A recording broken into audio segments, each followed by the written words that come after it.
Eta batean ikusten da osabaren bi zapatak. Ikusten duzu gorputz osoa. Hor dago, osaba hori da. Intentamos entrar en Irún. No pudimos, no había más que tiros y fuego. Aitak beti zeukan periódico recorte bat pasatzen zuen. En aquel entonces el comandante era Jesús Carrero Lascuaga de Hondarribia. Y al poco tiempo se produce la ocupación de ese territorio por los alemanes. El objetivo que tiene Carrera en ese momento es asumir la reorganización y el control del partido en el interior. Teníamos el problema de escaparnos de Alcalá de Henares. Ni siquiera me conocía, ni hablaba, ni... De todo lo que le habían zurrado. De todo lo que le habían zurrado.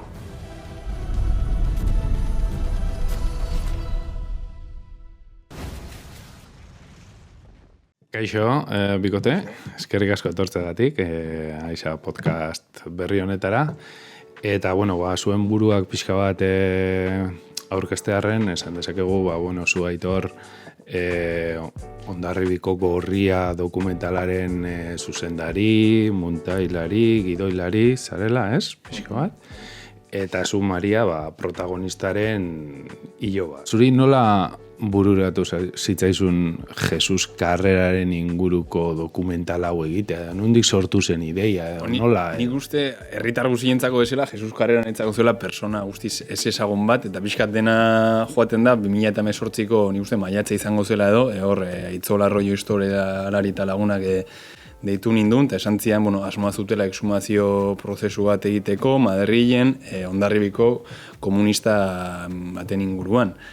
Ni justo honen bilen Bilbon lanean, Euskal Telebistako saio batean memoria historikako gaia lantzen, eta hor uekoren bat, eta hor gaia jorratu genezaken, ezin izan genuen data kontungatik, baino Aitzolek esan zidanean, zela Hondarribiko komunista bat, horrek ja lehenengo harridura piztu zidan, gero justo garaia hortan hasi nintzen justo historiako gradua ikasten, eta jakin unan ere pixkat figura hau, Jesus Carrera Hondarribiko komunista zela Maria Carreraren osaba zela, eta gaina rekalkatzeko ere osaba zela, ez zela aitona edo amona edo zela, ez dakizema generazio atzera egiten zena, izik eta berez lotura zuzen hori zegoela, esan genuen, honekin zerbait egin behar da, jakin gabe, gero joan ginela poliki deskubritzen, tipo honen historia fascinante hori, esan genuen, orduan honekin asako joan bargera. Bai, eske, zuek, Maria, zuen osabaren historia igual guztiz edo asko orain deskurritu duzu, ez? Eta zuen dago ere dokumentala egitea igual bide bat izan da, ez? Bai, guk familian bagenekien komunista zela eta fusilatu zutela, besterik ez genekien. Orduan, lehenengo notizia iritsi zaigun 2005an, Joxarra enpararekin esan zigun, enparanek esan zigun, hori, noraino iritsi zen osaba, eta non hil zuten, eta non zegoen. Eta 2018an, Aitzol hurbildu zen gure gana, eta kontatu zigun, osabaren historia deskubritu zuela, eta bera hasi zen ikertzen, eta orduan osatu dugula bere bizitza osoa. Izan da pasada bat, izan da pelikula bezala. Hor azkenean, ez dakit zuek dokumentala egiterako orduan, erabili duzute bere dokumentazioa edo... Bai. Hasiera baten izan zen, guazen exhumazio prozesua grabatzera, eta guazen elkarrizketa egitera, Maria eta Xabirekin, pixkat exhumazio prozesu hori orain aldian bizitzen ari ziren horretan dokumentatzeko. Eta gero izan zen Aitzolekor sumario hori pasatzideanean, zira 1800 horri inguru, beste Carreraren deklarazio polizial guzti horretan, Carreraren biografia kontatzen zena, eta horren zuko esaten zuna, joaten zera deskubritzen persona hau.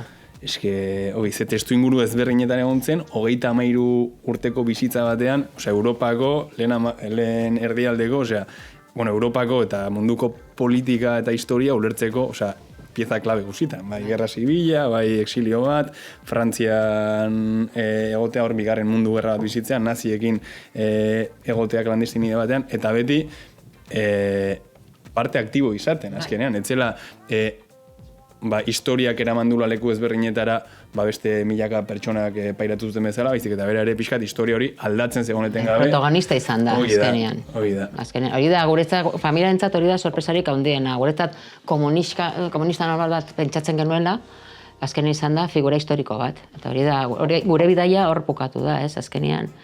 Gure osaba ezagutzea eta noraino iritsi zen jakitea. Niretzat bi gauza gertatu dira. Alde batetik, zenba jende hurbildu zaidan esanez, nik ere aitona bat daukat, nire osaba, nire aitonaren anaia, alde batetik hori. Eta beste aldetik, zenba familia agertu dira nire familiaren lagunak zirena. Nik ezagutzen ditut, mehan papatean, nik horatzen naiz, omenaldi egin genean, etorri zen pertsona bat, PNV-ko pertsona bat, nik uste egongo zenik esanez. Bai, esan digute etorri behar dugu, Manuel Jesusekin egon behar genuela. Osa, amonak esan da, joa zoazte, nik ezin dut, zoazte zuek.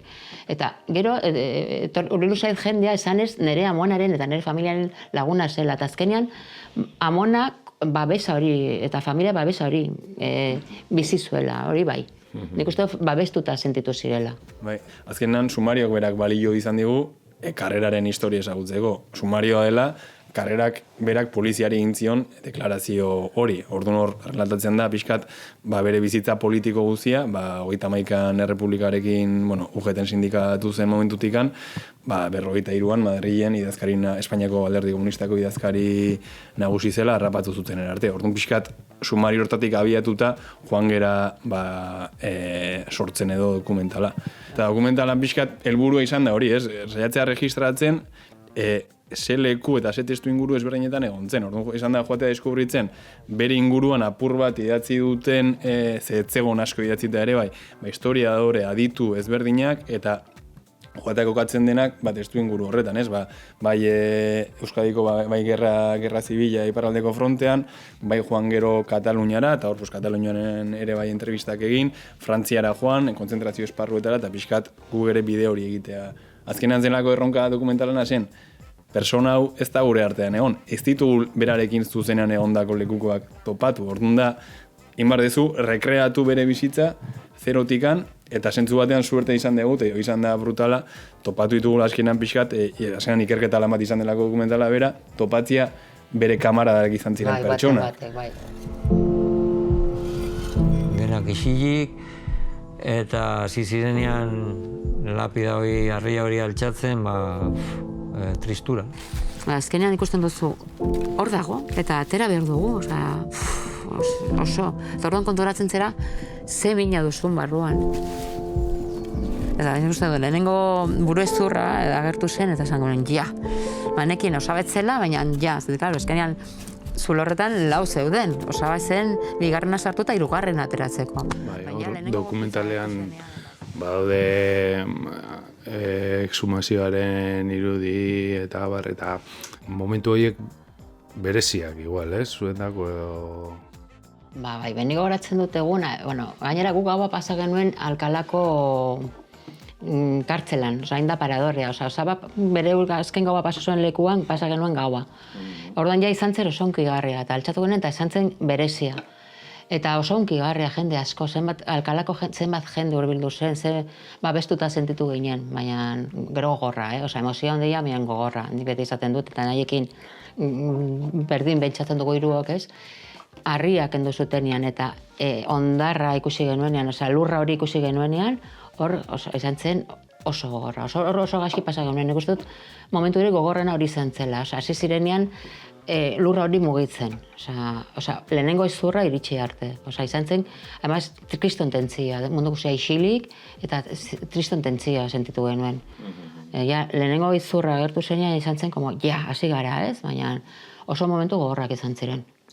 Baina ipatzeko badela zuentzako bazen, zuek abiatu zenuten prozesu hau zela, Jesusen gorpuzkiak beraiek onera ekartzea, eta izela zuentzako zentzu batean, zauria izteko modu bat, baina badela bain ere bai, dokumentala egitearekin batera, eta pixkazuek horren parte aktibo izakita, dela gero hau alik eta gehien zabaltzea ere, bai, azkenean erreparazio hortarako dela, bere memoria hori alik eta gehien zabaltzea, hori izan zelako dokumentalaren ere lehengo jatorrizko helburu bat. Nolatan, figura hau hain garrantzitsua izan da, ez dakiten, eskezia Hondarribian bakarrik. Eta oso ezaguna da, meian ez bakarrik Hondarribian, orokorrean. Hori, eski Euskal Herri mailan eta estatu mailan ere. No, bi hitzetan, bueno, kontatu pixka bat bere bizitza eta izan dituzuen bizipenak eta baina zer gehiago dago prestatua estrainaldi horretarako, maiatzako 21an izango den estrainaldi horretarako, ez dakit? Bai, osea, zehazki estrainaldikoa o dokumentala...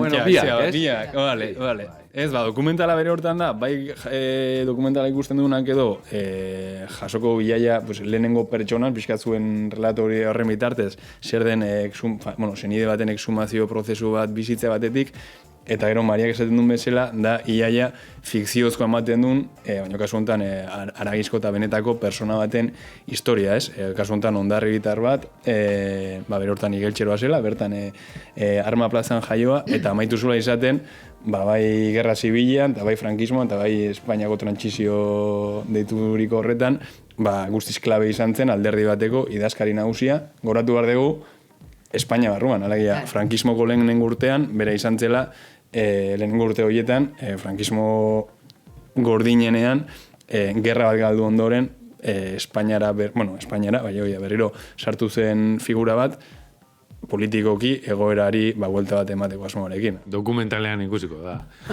Maiatzako 21arako gonbitea luzatuko diegu podcasta entzuten ari direnei, eta bueno, eskerrik asko etortzeagatik zuri, eta sorte hon zure ibilbidean, eta dokumental interesgarri asko egiten dituzun. Eskerrik asko. Vale, ondo gara.